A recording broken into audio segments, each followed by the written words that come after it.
কি একটা ছেলেকে বিয়ে করলাম, কাজ ছাড়া কিছুই বোঝে না। খাবার টেবিলে বসে আছি সবাই, আমি আর রাইসা মিলে সবাইকে খাবার সার্ভ করছি। এদিকে আন্টি আর প্রিয়া কথা বলছেন, অন্যদিকে বড় আম্মু আর পূর্ণ অফিসের কাজ নিয়ে আলোচনা করছেন। কাল একদিনের বিয়ের জন্য অফিস মিস হওয়ায় কি কি কাজ হয়েছে, কি বাকি আছে সেগুলো শুনে নিচ্ছেন পূর্ণ ভাইয়া। লোকটার সবকিছুতেই এত সিরিয়াসনেস কেন? দেখতে দেখতে মেজাজ খারাপ হয়ে যাচ্ছে আমার। আর প্রান্ত ভাইয়া বসে বসে বাবা আর বড় ভাইয়ের আলোচনা শুনছেন। উনি নতুন নতুন জয়েন করেছেন অফিসে, তাই ওনাকে নিয়মিত অফিসে যাওয়ার জন্য, কাজ করার জন্য নির্দেশনা দিচ্ছেন পূর্ণ।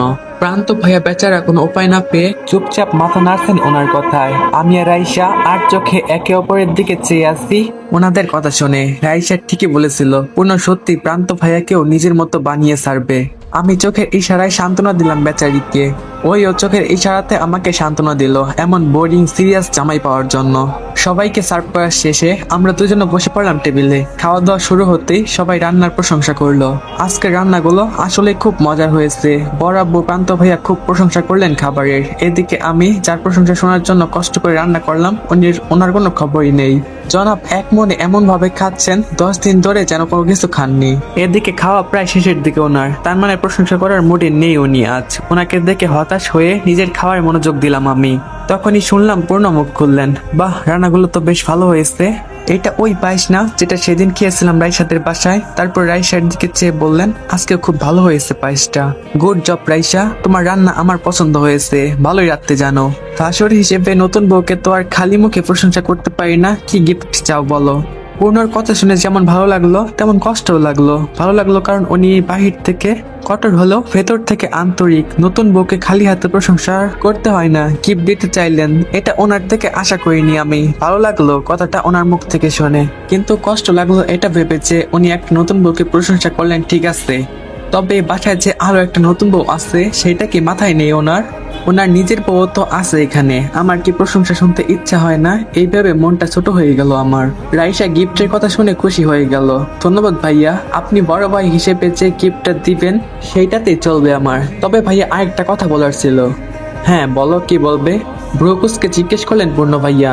আজকে রান্নাটা আমি আর তুলফা দুজন মিলে করেছি। সবজিটা আমি রান্না করেছি, আর আপনি যে পায়েসের কথা বলছেন ওটা তুলফা বানিয়েছে। রাইসার কথা শুনে পূর্ণ ভাইয়া এক মুহূর্তের জন্য থমকে গেলেন। পায়েসটার শেষ অংশটুকু খাচ্ছিলেন উনি, কোনো মতে চুপচাপ গিললেন সেটুকু। ওনার মুখ দেখে হাসি পেল আমার। ভাবলাম এবার আমার প্রশংসা না করে কই যাবে চান্দু। এখন তো বুঝলেন যে একটু আগে না বুঝি তুলফার প্রশংসা করেছে, তাই এখন সরাসরি ওনার মুখে প্রশংসা শোনার জন্য আর চোখে তাকালাম ওনার দিকে। উনি এক পলক আমার দিকে তাকালেন কোমল দৃষ্টিতে, যে দৃষ্টির ভাষা আমি ঠিক পড়তে পারলাম না, তবে আমার আশায় এক বালতি পানি ঢেলে দিলেন উনি। কথা ঘুরিয়ে বরাবর সাথে পুনরায় অফিসের আলোচনা করতে লাগলেন। বড়াম্মু কোন ওষুধ লাগবে সেটাও জিজ্ঞেস করলেন। অভিমানী দৃষ্টিতে ওনার দিকে তাকিয়ে থাকলাম আমি। সবারই খেয়াল আছে ওনার, শুধু আমারটাই নেই। যদি আমার সাথে এই ব্যবহারই করা লাগতো তাহলে আমাকে বিয়ের জন্য রাজি হয়েছিল কেন? অযথা এভাবে ইগনোর করে মানুষকে কষ্ট দেওয়ার তো কোনো মানে হয় না। সত্যি ওনার সাথে আর কথা বলার ইচ্ছে হলো না আমার। যদি উনি আমাকে সবার সামনে এভাবে ইগনোর করতে পারেন তবে আমিও ওনাকে ইগনোর করতে পারবো। কি মনে করেন উনি নিজেকে? অভিমানের গজগজ করতে করতে নিজ মনে এসব ভাবছি আমি। তারপর সবার সাথে খাওয়া শেষ করে চলে গেলাম রুমে। চুপচাপ সোফায় বসে ফোন টিপছি রুমে বসে। পূর্ণ রুমে এসে রেডি হলেন, ল্যাপটপ ব্যাগে নিয়ে চলে গেলেন। আমি একবারও তাকাইনি ওনার দিকে, যেন উনি এই রুমে আসেননি এমনটা ভাব ধরে ফোন টিপছি। ওনাকে ইগনোর করে খুব শান্তি লাগছে এখন। অন্তরে এক প্রকার পৈশাচিক আনন্দ লাভ করলাম যেন। এবার বুঝুক উনি কাউকে ইগনোর করলে তার কেমন লাগে। উনি অফিসে চলে গেলেন। বড় আম্মু আর রাইসার সাথে গল্প করার জন্য বের হলাম রুম থেকে। এখন একটু ভালো লাগছে, গল্প করতে মজা লাগবে। সারাটা দিন গল্প গুজব করে ফুরফুরে মনে সন্ধ্যায় ঘরে ফিরলাম আমি। রুমে এসে বিছানায় গা এলিয়ে দিতে সাইডের টেবিলে চোখ পড়লো আমার। একটা বক্স রাখা ওখানে। প্রপোজকে সেদিকে তাকালাম আমি। এটা আবার কখন এলো এখানে? কে বা রাখলো? ভাবতে ভাবতেই খুলে দেখলাম আমি বক্সটা। রেশমি চুরির রিনিঝিনি আওয়াজে থমকে গেল মন। ঠোঁটের কোণে বিস্তৃত হলো প্রশান্ত হাসি। চুরির প্রতি দুর্বল আমি ছোটবেলা থেকেই। লাল টুকটুকে কাচের চুরি ছুঁয়ে দিতে মনটা ভালো হয়ে গেল আমার। তবে এটা কে এনেছে সে প্রশ্ন জাগলো মনে। রুমে আমি আর পূর্ণ ছাড়া কেউই তো আসে না তেমন। তবে কি পূর্ণ এনেছে আমার জন্য? উনি আমার জন্য চুরি এনেছে ভাবতেই মন প্রফুল্ল হয়ে গেল আমার। প্রায় সাথে সাথে ওনার শান্ত গলার আওয়াজ কানে এলো। যার রান্না সারা জীবন খাবো তার প্রশংসা একদিন করে কি লাভ? ওটা না হয় অন্য কোনো দিনের জন্য তোলা থাক। পেছনে ফিরতেই দেখি ওয়াশরুমের গেটের কাছে দাঁড়িয়ে আছেন উনি, মাত্র ফ্রেশ হয়ে বের হলেন। তৎপর আমায় কিছু বলার সুযোগ না দিয়ে হাত মুখ মুছতে চলে গেলেন বারান্দায়। এদিকে ওনার কথা শুনে রীতিমতো হার্টবিট বেড়ে গেছে আমার। লোকটার আচরণ বড় অদ্ভুত, ওনাকে বুঝতেই পারি না আমি ঠিক মতো। এই ভালো এই খারাপ উক্তিটা যেন ওনাকে উদ্দেশ্য করে লেখা হয়েছিল। দূর আকাশে চাঁদ উঠেছে, তার সৌন্দর্যের আরো ছড়িয়ে পড়েছে চারিদিকে। বারান্দায় এক প্রান্তে দাঁড়িয়ে আছে পূর্ণ, ওনার থেকে খানিকটা দূরে রেখের ওপর দাঁড়িয়ে আছে আমি। চাঁদের দিকে অপলক দৃষ্টিতে তাকিয়ে আছি আমি। নিজের উপর কারো দৃষ্টি অনুভব করতে দ্রুত পাশে ফিরে তাকালাম। আমার দিকে তাকিয়েছিলেন পূর্ণ। আমি তাকাতেই চোখ পুনরায় চাঁদের দিকে তাকালেন উনি। ভ্রু কুঁচকে গেল আমার। আড়ালে যখন তাকিয়েছিলেন তখন আমি তাকালে চোখ ফেরাতে হবে কেন? অদ্ভুত লোক একটা। বেশ কিছুক্ষণ সময় অতিবাহিত হলো, দুজনের মধ্যে কোনো কথা নেই। নীরবতাই যেন আমাদের মধ্যে দেওয়াল হয়ে দাঁড়িয়েছে। তবে কি কথা দিয়ে শুরু করব আমি নিজেও ঠিক বুঝে উঠতে পারছিলাম না। হঠাৎ মাথায় এলো চুরিগুলোর জন্য ধন্যবাদ বলবো ওনাকে। যেই ভাবা সেই কাজ, কিন্তু ওনাকে থ্যাঙ্কস বলার জন্য মুখ খুলতেই মাঝখান থেকে ডিস্টার্ব করলো আমার ফোন। কর্কশ শব্দে কেঁপে উঠলো ফোনটা আমার হাতের মুঠোয়। সেই শব্দ শুনে পূর্ণ এতক্ষণে ঘুরে তাকিয়েছে আমার দিকে। স্ক্রিনে তাকিয়ে দেখি আমার বেস্টু বুশরা ফোন দিয়েছে। ওর নাম দেখেই কোনো মতে বারান্দা থেকে বেরিয়ে এলাম আমি, কারণ পূর্ণর সামনে ওর সাথে কথা বলা যাবে না। আর যাই হোক, দুই বান্ধবী একসাথে কথা বললে যে কি কি গল্প হয় তার অন্য কারোর সামনে পড়া যায় নাকি। রুমের বাইরে গিয়ে কথা বলতে এসেছি বুশরার সাথে। ফোন ধরতেই শোনা গেল ও উত্তেজিত কণ্ঠে বলল, হ্যালো তোরফা, শয়তান মাইয়া, বিয়ে করে তো ভুলে গেছিস আমাকে। তোর মতো শেওড়া গাছের পেতনিকে কি আর ভোলা যায়? মাঝে মধ্যে তো তোকে স্বপ্নে দেখে আমার ঘুমই ভেঙে যায় মাঝরাতে। তোর ফাজিল মাইয়া, সবকিছুতেই ফাইজলামি তোর। রাখ এসব কথা এখন। এই সন্ধ্যাবেলা হঠাৎ করে তোকে কেন ফোন দিয়েছি সেটা শুনবি না? ও হ্যাঁ, তাই তো, এটা আগে বল। জানিস ওনার সাথে কথা বলতে ধরেছিলাম আমি, ওই টাইমে কল দিয়েছিস তুই, আর টাইমিং পালি না তুই। ওহো, এখন দেখি এসব চলে। পুরা বউদের মতো ডায়লগ দেওয়া শুরু করেছিস দেখছি। যাই হোক, সরি দোস্ত, না জেনে শুনে তোদের কাবাব মে হাড্ডি হওয়ার জন্য। তবে এখন যে কথাটা বলবো এটা শুনে তোর মাথা ঘুরবে নিশ্চিত।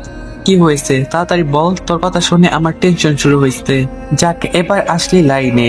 যেটা বলছিলাম সেটা হলো আমাদের এইচএসসি রেজাল্ট দিবে নাকি খুব তাড়াতাড়ি। শুনে তো আমার ভয় লাগতেছে দোস্ত। আব্বু তো বলে দিয়েছে রেজাল্ট খারাপ হলে আমাকে রিক্সাওয়ালার সাথে বিয়ে দিবে।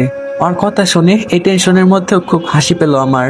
তবুও বেস্ট বলে কথা, সান্ত্বনা তো দিতেই হবে। তাই ওকে বললাম, আচ্ছা চিন্তা করিস না, আমাদের রেজাল্ট ভালোই হবে ইনশাল্লাহ। তবে এই দিক দিয়ে আমি বেঁচে গেছি দোস্ত।